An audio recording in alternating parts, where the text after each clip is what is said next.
Agora são 8h38. Vamos falar de educação, dessa crise, né, que acontece aí no Ministério da Educação e também sobre o futuro do Fundeb. A gente está aqui em nossos estúdios com a Sônia Krupa, ela que é professora doutora da Faculdade de Educação da USP. É um prazer recebê-la, Sônia. Bom dia. Bom dia Marilu, Glauque, bom dia para todo mundo que assiste essa brava televisão, guerreira. Muito bem. Estamos no rádio também, né? No rádio? Oba, Rádio Brasil. Eu adoro o programa de rádio. Ai, que bom. Fundamental. Legal. Sônia, vamos começar aqui por uma questão bastante... A gente vai entrar, né, nessa coisa do Enem, né, do ministro. Mas eu prefiro começar agora pela questão do Fundeb, né? Do Fundo de Manutenção e Desenvolvimento da Educação Básica. Perde a validade 31 de dezembro de 2020, não é isso? E está em discussão agora. O Congresso vai ter aí o desafio de manter o Fundeb para garantir os recursos na área de educação. Como que você vê com esse Congresso, né, que a gente tem, essa batalha, na sua opinião, vai ser uma batalha difícil? Como é que você está imaginando isso? Eu penso que é uma guerra de muitas batalhas, tá certo? Então eu queria primeiro, né, cumprimentar vocês pela temática, mas dizer para vocês e para todos nós trabalhadores, não só os profissionais da educação. A questão do Fundeb não é uma questão da educação, ponto. É uma questão da luta por direitos. E a luta por direitos é uma luta da classe trabalhadora. É isto que é o Fundeb. É uma luta da classe trabalhadora. E, portanto, tem que estar esse tema, nós temos que fazer desse tema um tema na boca de todos os trabalhadores e trabalhadoras. Tá certo? Dos pais e mães, dos avós, não é? Do conjunto da população. Então isso é um desafio de comunicação muito grande que vocês têm pela frente, que todos nós temos pela frente. E, portanto, que vocês produzam pequenas informações de uma campanha imediata, que vá ao ar sistematicamente dizendo: o Fundeb produz uma educação pública de qualidade. Seu direito, trabalhador. Quer dizer, é preciso popularizar, né? É preciso colocar como uma questão nacional. E aí, por que é uma questão? Não estou discutindo isso porque sou professora, não é? E quero discutir isso pelo seu lado do avesso, não é? Eu acho que ontem, então, num contexto mais geral, e eu penso, então, que a partir dessa proposta, se vocês aceitarem, vocês vão fazer uma série de programas, de atividades, de campanhas, não é? Sobre esse tema. É a nossa missão social, né? Eu acho que tem aí a missão social, né? Do jornalista, dos meios de comunicação. Nós somos uma concessão pública, temos noção disso, né? Rádio, TV, concessão pública, e devemos essa informação para o público. Marilu, então, olha, vou pegar isso que você falou, veja lá. Então, isso que você falou. Vocês são uma concessão pública, nós também. Eu sou a USP, eu sou uma funcionária pública, uma funcionária do público, do povo, tá certo? Nesse sentido, os problemas do Estado brasileiro são problemas meus. O problema da educação é um problema do Estado brasileiro. Ontem, o representante maior do Estado brasileiro, o inominável, esteve na Fiesp e disse aos empresários, tá certo? Eu vim para deixar vocês livres do Estado. Por que isso tem a ver com o Fundeb? Vamos aguardar isso aqui. Ao mesmo tempo, ele não foi na abertura do ano legislativo. E aí, na abertura do ano legislativo, ele mandou, não é, o Paulo Guedes e os seus, não é, representantes vão ao Congresso dizer: a pauta agora é reforma tributária. Porque isso tem a ver com o Fundeb. Então, vamos lá. Primeiro, quando o Bolsonaro diz aos empresários: eu estou tirando o Estado, na verdade, ele está tirando a parte das políticas sociais, da responsabilidade dos empresários. Ele não está dizendo que ele vai deixar de apoiar os empresários naquilo que fazem deles mais ricos. Ele não está dizendo que ele vai apoiar um sistema financeiro que privilegie bancos. Tá certo? Ele não vai dizer isso. Pelo contrário, ele está dizendo: a parte de encargos que garante direitos, eu estou tirando de vocês. Tá certo? Então a gente tem que entender que esta fala do Bolsonaro na Fiesp, ele escolheu vir na Fiesp e mandou dizer no Congresso Nacional, numa atividade que ele tinha que estar lá, era o Estado brasileiro, os seus 3 poderes, que iam abrir o ano ontem, ele não estava. Estava o vice. Ele preferiu vir à Fiesp. Mas ele preferiu por quê? Numa ação integrada diabólica Porque é isso, já que eles gostam tanto de religião, eu também, eu Vamos também. lá. Mas olha lá, não é simbólico o que eles fazem. Simbólico é o Papa Francisco. Eles são diabólicos. Eles são a cisânia, a separação. Então, aparentemente, eles vieram numa pauta separada. Duas pautas. Não são duas pautas, são a mesma pauta. Qual é a mesma pauta? A retirada dos direitos da classe trabalhadora. E a retirada dos direitos da classe trabalhadora, um deles a educação, que depende da Constituição, do fundo público, que depende, sim, de que todos, com justiça tributária, aí o ponto, com justiça tributária, uma reforma tributária tem que ir na direção da justiça tributária. Quem tem mais, paga mais.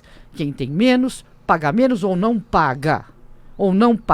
E o Estado brasileiro tem que exercer o seu papel de justiça tributária. É isso que eles querem? Não.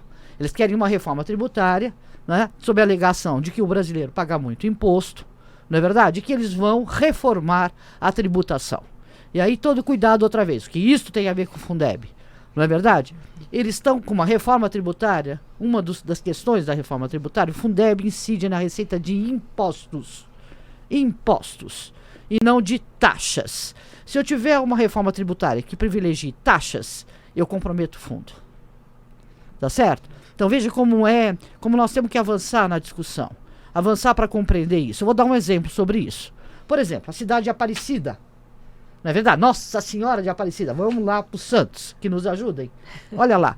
É uma cidade que tem um banco embaixo da Basílica. Claro. Tá certo? É uma cidade que tem taxa de ambulante a DDL. O dinheiro que é arrecadado de taxa dos ambulantes pela prefeitura vai para a educação? Claro que não. Claro que não. Tá certo? Então, compensação. Olha lá. Santana do Paraíba. Tá certo? Que tem Alphaville. Não é verdade? Que tem o IPTU. O IPTU é um imposto sobre o qual incide o recurso para a educação? Sim. Santana do Paraíba tem um orçamento que vamos conversar, tá certo? Para a educação, vamos conversar. Então, é preciso primeiro, discutir integrado o fundo público, primeiro, como ele se compõe e qual é o papel do fundo público. O papel do fundo público, já que todos nós assistimos televisão, nós temos que assistir o Robin Hood, Glauco. Lembra do Robin Hood? Sim. Também podemos assistir a Maria Bonita, não é verdade? Temos que assistir o Cangaço. Temos que discutir que estes chamados bandidos sociais tiravam dos ricos para dar aos pobres. E eram chamados de bandidos. Não é? Na verdade, eles eram efetivamente defensores de uma justiça tributária. Nós temos que defender justiça tributária nesse país, porque ela é um elemento de combate à desigualdade. E a constituição do fundo público depende de uma justiça tributária. E o dinheiro da educação depende do fundo público. Então, o que o Bolsonaro está fazendo? Ele está destruindo dois direitos que oneram o fundo público. O Paulo Guedes. Um, a saúde. Agora, dois, a educação. Não sei se eu dei E aí, assim, o que é o Fundeb? O Fundeb é uma vinculação de uma parte do fundo público para a educação. E daí está vinculado, eu estou sem aliança. Quando eu ponho aliança no dedo, é meu vínculo com o meu companheiro, né? A demonstração do meu vínculo. Então, quando eu coloco um percentual do fundo público para a educação, eu estou construindo um vínculo, estou dizendo, é uma política prioritária do fundo público, tem que ir sistematicamente tanto para a educação. Política de Estado, né? É uma política de Estado. E aí eu não sei se eu posso ir falando tudo isso sem parar, e se está claro, né? Vocês têm que me ajudar. Vai lá, Glauco. Não, Sônia, então, eu queria fazer inclusive para explicar assim, mais detalhadamente. Nesse caso, a gente tem uma proposta da deputada Dória Rezende, né, que aumenta a contribuição à participação da União. O governo não quer que aumente, ou se for para aumentar, vai aumentar muito marginalmente. A gente sabe que a arrecadação, inclusive, tem caído. A gente tem a lei do teto. Tem ainda essa perspectiva da reforma tributária que, como você falou, pode diminuir o peso dos impostos para aumentar, por exemplo, relativamente o peso de taxas e contribuições, ou seja, iria menos dinheiro para o Fundeb. Dado que a gente tem toda uma desigualdade em termos educacionais para ser corrigida aqui no Brasil, são perdas simultâneas, na verdade, no financiamento da educação e na garantia de uma educação de qualidade. Faz parte do projeto. Isso, estelionato eleitoral, se é uma coisa que a gente tem que dar medalhinha pro Bolsonaro, ele não fez. Ele desde o começo diz isto. E ontem os seus asseclas disseram que o ministro da Educação não cai. Ele representa uma política de direita. Eles são de direita, uma política conservadora. Então, e o Paulo Guedes diz, desde a sua primeira fala como ministro, que ele representa o Chicago's Boy. Não é verdade? Se a gente pegar a primeira fala do ministro da Economia, ele fala de voucher. Tá certo? Ele fala de desresponsabilização do Estado. Tá certo? Então, eu acho que a gente aí está pisando em ovos com esse Congresso. Tá certo? Porque os projetos podem ter um lado. Acho que a primeira luta que a gente tinha que fazer era tirar prazo de validade do Fundeb. Ele é válido para sempre. Exato. Acho que é a primeira coisa, que é simples. Tá certo? Acho que a gente tinha que atacar agora. O problema é que nós temos que olhar o peixe e o gato. Porque se a gente fizer isso e não olhar como anda a carruagem na reforma tributária. E como anda, mais uma coisa, gente, vamos conversar, a financiarização das coisas. Porque eu venho do ABC, por isso que eu acho que vocês têm que fazer uma pauta integrada para discutir educação, e isso é uma coisa da classe trabalhadora, né? De novo, da Constituição do Fundo Público. Mentira de excelência, tem que ter um fundo de verdade, tá certo? E se eu pegar os pequenos empresários, né, que geram mais postos de trabalho que os grandes empresários, mas se eu pegar, a questão da financiarização está pegando a todos. Os grandes porque eles ganham aplicando. Ao invés de aplicar na produção, ganham aplicando e, portanto, nesta loucura que é a financiarização da economia. E os médios e pequenos estão se lascando porque não conseguem manter o seu capital de giro e estão quebrando. E estão ficando na mão de quem? Dos bancos. Que, aliás, de uma maneira generosa, na verdade, tão bonita, criam fundações pela educação. Veja que é um sistema perverso, ele é diabólico, porque ele aparece uma coisa e ele é outra. Tá certo? A Fundação Itaú, que vai fazer formação de professores. A Fundação Unibanco, não é verdade? Ou o magnata da cerveja, né? A Fundação Lehman, que vai cuidar da educação. Mas por que isso? Vai pagar imposto, criatura, tá certo? Vai pagar imposto, criatura, para a escola pública e larga a mão de ser falso, não é? Então, e de ganhar em cima disto, Glauco, por que eu estou chamando a atenção disso? Porque esses interesses, o sistema financeiro está presente no Congresso Nacional. Os latifundiários estão presentes no Congresso Nacional, tá certo? Eles são a maioria. Agora, a classe trabalhadora está presente. Os donos, os empresários da educação que ganharão para valer na transformação desse serviço público numa mercadoria estão fortemente presentes no Congresso Nacional. Eu quero chamar a atenção que a gente ia com a saia no bolso no processo constituinte. Tô velhinha, tenho essas histórias para contar, vou fazer o quê? No processo constituinte, sabe que no Congresso Nacional a gente não entrava de calça comprida, tinha que entrar de saia. Então, viajávamos a noite inteira para fazer pressão, tá certo? Em torno da defesa, da vinculação de direitos, né? Do direito do fundo público, a vinculação do fundo público para a educação. Os chamados 25% da educação que conseguimos da receita de impostos, né? Na Constituição de 88. Então, isso foi uma pressão muito grande, tá certo? Mas com quem nós nos encontrávamos? Com o Digênio. Ainda, né, não era o NIP, ainda era objetivo, que ia de jatinho, tá certo? Estavam lá.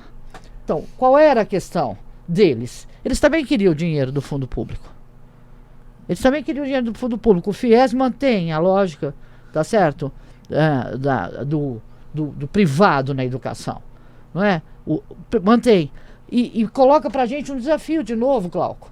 Então, o Congresso Nacional, ele é um pandemônio, entendeu? E acho que a gente tem que ver como é que ele se moraliza se a população estiver lá dentro. E, portanto, nós temos que fazer uma campanha para valer. Mulheres, homens, grupos pequenos de mulheres. Temos que ir para a frente dos bancos. Né? Segunda-feira no Itaú, terça no Bradesco. E dizer, olha, senhores, né? uma coisa simples, tá certo? Defendemos o dinheiro da educação. Defendemos a escola pública. Parem de explorar a classe trabalhadora. Eu acho que é uma mensagem para os bancos, tá Tá certo? Nós temos que dizer isso para os bancos. Né? E talvez a gente tenha uma aliança com os pequenos empresários nessa coisa contra os bancos. Em defesa do fundo público. Né? Nós defendemos o fundo público. Nós defendemos. E aí temos que fazer outras campanhas. Né? A Dilma colocou, e essa era uma coisa lindíssima, o petróleo, que é nosso, uma parte era para a saúde, uma parte substantiva para a saúde, do pré-sal e para a educação. Não é verdade? Era a condição dos 10% do produto interno bruto para a educação brasileira, que nós precisamos. Nós não podemos abandonar esta luta. Entendeu, Glauco? E temos que enfrentar a complexidade do Congresso Nacional. Então nós temos que ganhar as ruas, nós temos que ganhar os corações, nós temos que ganhar as cabeças em defesa da escola pública. Muito bem, para ganhar cabeças e corações, você vai ter que voltar novamente aqui para uma outra entrevista, porque nessa entrevista só não deu para a gente falar tudo. Porque a gente já está em cima da hora, está fechando o jornal. Só, Marilu, é o seguinte, olha, a gente não pode ler o ministro da Educação só como uma pessoa desajustada. O desajustamento dele é útil. Nós não temos que ficar louco aqui. Perfeito. Tá bem? Tá Na ótimo. Coisa do Enem que nós não discutimos, eles deram um tiro no pé. Porque Foi. eles afetaram a tal da classe média que, de uma maneira incauta, os defende. Mas agora vamos ficar atentas, né? A classe média vai ficar um pouquinho mais atenta com a loucura, não é? Do Enem.